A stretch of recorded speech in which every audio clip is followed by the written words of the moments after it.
శాస్త్ర సాంకేతికతను వినియోగించుకొని విద్యార్థులంతా అత్యున్నత స్థాయిలను అధిరోహించాలని మంత్రి కాకాని గోవర్ధన్ రెడ్డి అన్నారు. నెల్లూరు నగరంలోని డీసీఆర్ జిల్లా పరిషత్ ఉన్నత పాఠశాలలో నిర్వహించిన సైన్స్ ఫెయిర్లో ఆయన పాల్గొన్నారు. విద్యార్థులు తయారు చేసిన ప్రయోగాలను పరిశీలించారు. ప్రభుత్వ విద్యా వ్యవస్థలో చరిత్రలో ఏ ప్రభుత్వము చేపట్టని రీతిలో విప్లవాత్మక మార్పులను తీసుకువచ్చిన ఏకైక ముఖ్యమంత్రి జగన్మోహన్ రెడ్డి మాత్రమే అంటూ కొనియాడారు.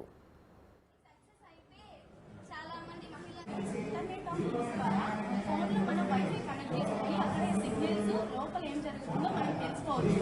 దానికి 3 సెన్సార్స్ యూజ్ చేసుకోవాలి. First sensor is light. అక్కడ లోపల ఏమన్నా ఫైర్ ఏమన్నా జరుగుతుందా, ఫైర్ యాక్సిడెంట్స్ ఏమన్నా జరుగుతుందా మనకు ఇక్కడ సిగ్నల్స్ ఇక్కడ బజర్ సిగ్నల్స్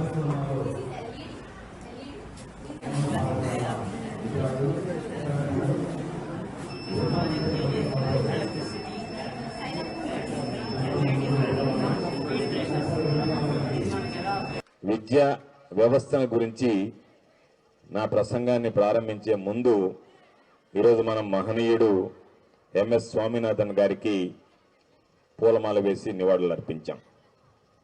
బహుశా ఈ తరంలో ఎంతమందికి తెలుసో తెలియదు, కానీ నాకన్నా కొద్దిగా ముందు తరం లాల్ బహదూర్ శాస్త్రి గారు ప్రధానమంత్రిగా ఉన్నటువంటి సమయంలో దేశంలో ఆహార కొరత ఏర్పడితే మనం దాదాపుగా ఆహారం దొరక్క చనిపోవాల్సినటువంటి దుస్థితి ఏర్పడితే, ఒకే పూట భోజనం చేయాల్సినటువంటి పరిస్థితులు తలెత్తితే ఆ సమయంలో ఏ విధంగా ఆహార ధాన్యాల ఉత్పత్తి పెంచుకోవాలనేటువంటి దానికోసం గ్రీన్ రెవల్యూషన్ అని చెప్పి హరిత విప్లవాన్ని తీసుకురావడం జరిగింది.